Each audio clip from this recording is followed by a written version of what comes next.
ने भंग करने का काम किया था, बर्खास्त करने का काम किया था। राम जन्मभूमि के लिए उन्होंने क्षण भर की भी देरी नहीं की और अपने पद को छोड़ करके उन्होंने इस बारे में कहा था कि हां, अयोध्या में विवादित ढांचा के गिरने की जिम्मेदारी मैं ले रहा हूं अपने ऊपर। किसी राम भक्त का कोई बाल बांका नहीं होना चाहिए। बहनों और भाइयों, जब श्रेय लेने की होड़ हो और जब मामला बिगड़ता है तो दूसरों के ऊपर डालने की एक स्थिति देखने को मिलती हो, उन स्थितियों में बाबूजी ने उस समय सारी जिम्मेदारी अपने ऊपर लेकर के गुलामी के ढांचे को, उसकी जो गति होनी थी, उसको दुर्गति तक पहुंचा करके श्री राम जन्मभूमि में भव्य मंदिर निर्माण का मार्ग प्रशस्त किया है। आज बहनों और भाइयों, उत्तर प्रदेश में पिछले 8-8.5 वर्ष के अंदर विकास के लिए, सुशासन के लिए, समृद्धि के लिए, सुरक्षा के लिए आदरणीय प्रधानमंत्री मोदी जी के नेतृत्व में, उनके मार्गदर्शन में जो कुछ भी हम कर पाए हैं, उसकी आधारशिला सरदेव बाबूजी के द्वारा दी गई। 1990-91 की और 1996, 97, 98 में उनके द्वारा जो सरकार बना करके जो न्यूज की आधारशिला रखी गई थी, उसी आधारशिला पर आज डबल इंजन की सरकार कार्य करते हुए, उन आदर्शों को अंगीकार करते हुए आगे बढ़ाने का कार्य कर रही है। और आज सरदेव बाबूजी के प्रति यही विनम्र श्रद्धांजलि अर्पित करने के लिए हम लोग आए हैं। जब इनकी सरकार हुआ करती थी, दंगे होते थे, गुंडे और माफिया प्रदेश में तांडव मचाते थे और हर पर्व और त्योहार के पहले उन पर्व और त्योहारों पर कोई ग्रहण सा लग जाता था दंगों का। ये वही लोग हैं जब उस समय पार्टी बन करके इस हिंदू समाज को कोई पर्व और त्योहार नहीं मनाने देना चाहते थे। ये वही लोग हैं जो कांवड़ यात्रा में रोक लगाते थे, विजयादशमी में दुर्गा पूजा के अनुष्ठान को नहीं होने देते थे, होली और दीपावली के कार्यक्रमों में तमाम प्रकार से व्यवधान पैदा करने का कार्य करते थे। उस समय इनके द्वारा जो तुष्टीकरण की नीति थी, आज प्रधानमंत्री मोदी जी के नेतृत्व में तुष्टीकरण नहीं, सबका साथ और सबके विकास के साथ संतुष्टीकरण की नीति है। विकास सबका, सुरक्षा सबको, लेकिन तुष्टीकरण किसी का नहीं। तुष्टीकरण किसी का नहीं। अगर गुलामी के अंशों को समाप्त करना है, विरासत पर गौरव की अनुभूति करना है, तो अयोध्या में राम मंदिर का भव्य निर्माण उसकी एक अनुपम छाप के रूप में, एक अनुपम मिसाल के रूप में हम सबके सामने है। हम सब अयोध्या की इस विरासत पर गौरव की अनुभूति करते हैं। एक तरफ भारतीय जनता पार्टी की डबल इंजन की सरकार के द्वारा भारत माता की, भारत माता की, भारत माता की, वंदे वंदे वंदे। श्री वृंदावन बिहारी लाल की जय श्री राम। आज के इस हिंदू गौरव दिवस के अवसर पर सरदेव बाबूजी कल्याण सिंह जी की चतुर्थ पुण्यतिथि कार्यक्रम में मंच पर उपस्थित भारत सरकार के शिक्षा मंत्री और भारतीय जनता पार्टी के वरिष्ठ नेता माननीय श्री धर्मेंद्र प्रधान जी, केंद्रीय मंत्री माननीय श्री जितेंद्र प्रसाद जी, पूर्व राज्यपाल और भारतीय जनता पार्टी के वरिष्ठ नेता माननीय कलराज मिश्रा जी, पूर्व केंद्रीय मंत्री, पूर्व मुख्यमंत्री माननीय साध्वी उमा भारती जी, उत्तर प्रदेश सरकार में मंत्रिमंडल के मेरे सहयोगीगण, उप मुख्यमंत्री द्वय श्री केशव प्रसाद मौर्य जी, श्री ब्रजेश पाठक जी, भारतीय जनता पार्टी के प्रदेश के अध्यक्ष चौधरी भूपेंद्र सिंह जी, इस पूरे कार्यक्रम के संयोजक, आयोजक, पूर्व सांसद श्री राजवीर सिंह राजू जी, उत्तर प्रदेश सरकार में मंत्रिमंडल के मेरे सहयोगी और कार्यक्रम के आयोजक श्री संदीप सिंह जी, सभी माननीय जनप्रतिनिधिगण और भारी संख्या में उपस्थित सरदेव बाबूजी के प्रति श्रद्धा का भाव रखने वाले अलीगढ़ मंडल से जुड़े हुए सभी उपस्थित बहन और भाइयों, हिंदू गौरव दिवस के अवसर पर सरदेव बाबूजी की स्मृतियों को नमन करते हुए मैं आज के इस अवसर पर प्रदेश की जनता की ओर से, हर राम भक्त की ओर से उन्हें उत्तर प्रदेश सरकार और उत्तर प्रदेश की जनता जनार्दन की ओर से विनम्र श्रद्धांजलि अर्पित करता हूं।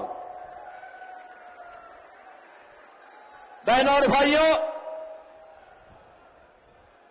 ये चतुर्थ पुण्यतिथि है सरदेव बाबूजी की। उन्होंने इसी अलीगढ़ जनपद के एक छोटे से गांव में एक सामान्य किसान परिवार में जन्म लिया। राष्ट्रीय स्वयंसेवक संघ से बचपन में राष्ट्रीयता के संस्कार प्राप्त किए। एक शिक्षक के रूप में भारतीय जनता पार्टी के एक सामान्य कार्यकर्ता के रूप में अपने आप को भारत की राष्ट्रीयता के लिए समर्पित किया। और आज जिस भी क्षेत्र में सरदेव बाबूजी को कार्य करने का अवसर प्राप्त हुआ, उन्होंने अपने आदर्शों की एक छाप छोड़ी। 1977 में स्वास्थ्य मंत्री के रूप में स्वास्थ्य सेवाएं कैसे होनी चाहिए, 1990 में उत्तर प्रदेश की बिगड़ी हुई हालात में उत्तर प्रदेश के अंदर कानून का राज कैसे होना चाहिए और सुशासन के लक्ष्य को कैसे प्राप्त किया जाना चाहिए, लेकिन विरासत और विकास की यात्रा कैसे साथ साथ चल सकती है, अपने छोटे से कार्यकाल के दौरान सरदेव बाबूजी ने उत्तर प्रदेश में करके दिखाया। और उसके उपरांत जब उनकी चुनी हुई सरकार को अलोकतांत्रिक तरीके से कांग्रेस ने भंग करने का काम किया था, बर्खास्त करने का काम किया था, राम जन्मभूमि के लिए उन्होंने क्षण भर की भी देरी नहीं की और अपने पद को छोड़ करके उन्होंने इस बारे में कहा था कि हां, अयोध्या में विवादित ढांचा के गिरने की जिम्मेदारी मैं ले रहा हूं अपने ऊपर, किसी राम भक्त का कोई बाल बांका नहीं होना चाहिए। बहनों और भाइयों, जब श्रेय लेने की होड़ हो और जब मामला बिगड़ता है तो दूसरों के ऊपर डालने की एक स्थिति देखने को मिलती हो, उन स्थितियों में बाबूजी ने उस समय सारी जिम्मेदारी अपने ऊपर लेकर के गुलामी के ढांचे को, उसकी जो गति होनी थी उसको दुर्गति तक पहुंचा करके श्री राम जन्मभूमि में भव्य मंदिर निर्माण का मार्ग प्रशस्त किया है। आज बहनों और भाइयों, उत्तर प्रदेश में पिछले 8-8.5 वर्ष के अंदर विकास के लिए, सुशासन के लिए, समृद्धि के लिए, सुरक्षा के लिए आदरणीय प्रधानमंत्री मोदी जी के नेतृत्व में, उनके मार्गदर्शन में जो कुछ भी हम कर पाए हैं उसकी आधारशिला सरदेव बाबू जी के द्वारा दी गई 1990-91 की और 1996, 97, 98 में उनके द्वारा जो सरकार बना करके जो न्यूज की आधारशिला रखी गई थी, उसी आधारशिला पर आज डबल इंजन की सरकार कार्य करते हुए उन आदर्शों को अंगीकार करते हुए आगे बढ़ाने का कार्य कर रही है। और आज सरदेव बाबू जी के प्रति यही विनम्र श्रद्धांजलि अर्पित करने के लिए हम लोग आए हैं। याद करिए, बुलंदशहर सरदेव बाबू जी की कभी विधानसभा हुआ करती थी। वहां पर प्रधानमंत्री मोदी जी की प्रेरणा से बने हुए राजकीय मेडिकल कॉलेज का नामकरण सरदेव बाबू जी के नाम पर किया गया। प्रदेश के सुपर स्पेशलिटी कैंसर हॉस्पिटल का नामकरण सरदेव बाबू जी के ही नाम पर लखनऊ में किया गया और उनकी भव्य प्रतिमा का भी स्थापना वहां पर की गई।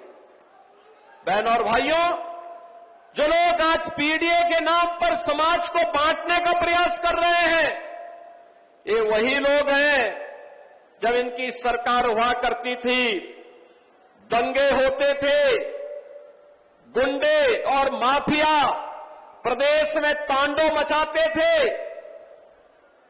और हर पर्व और त्योहार के पहले उन पर्व और त्योहारों पर कोई ग्रहण सा लग जाता था दंगों का।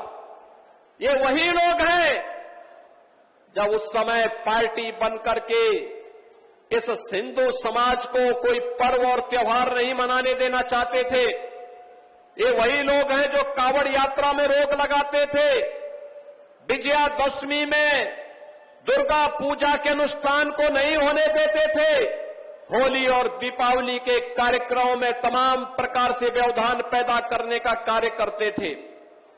उस समय इनके द्वारा जो तुष्टीकरण की नीति थी, आज प्रधानमंत्री मोदी जी के नेतृत्व में तुष्टीकरण नहीं, सबका साथ और सबके विकास के साथ संतुष्टीकरण की नीति है। विकास सबका, सुरक्षा सबको, लेकिन तुष्टीकरण किसी का नहीं। तुष्टीकरण किसी का नहीं।